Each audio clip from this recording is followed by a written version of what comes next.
Ginoo may panalangin sa iyong pulong mga igsoon. Amen. Sa diri sa size nisgutan ang usa ka punuan ug ang Ginoo nangita og fruit ni bunga.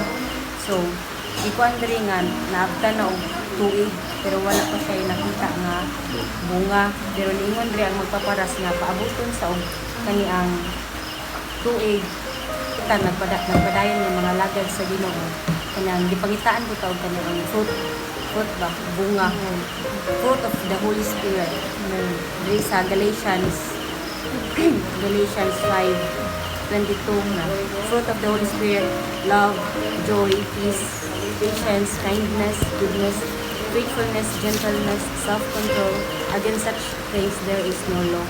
So sa ang ipaabot sa Ginoo nako mga isunay nga past ang nini nga kami ang sandingay kay ang fruit isip ko sa Kristohanon kani ang sa atong pagpangalagad naa dunay kanang makita gyud na ang kanang bunga. Amen.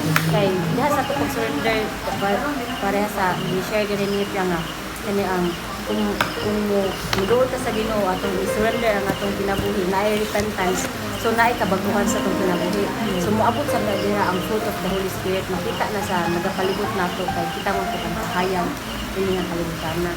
So ang bunga sa ang fruit of the Holy Spirit tuod man 9 na siya pero bigusara na siya fruit of the Holy Spirit na. So makita ang love, ang love, joy, peace, patience, kindness, goodness, faithfulness, gentleness, self-control. So kuno kani ang imong i-identify sa imong kaugalingon kung unsa ang wala diri mo imong fokusan. Kaning tanan mga igsoon kung magapadayon tag sunod ni Ginoong Hesus, mag-follow ta niya, makita rin yung tanan mga igsoon kay paano naman siya one fruit which is the Holy Spirit, fruit of the Holy Spirit.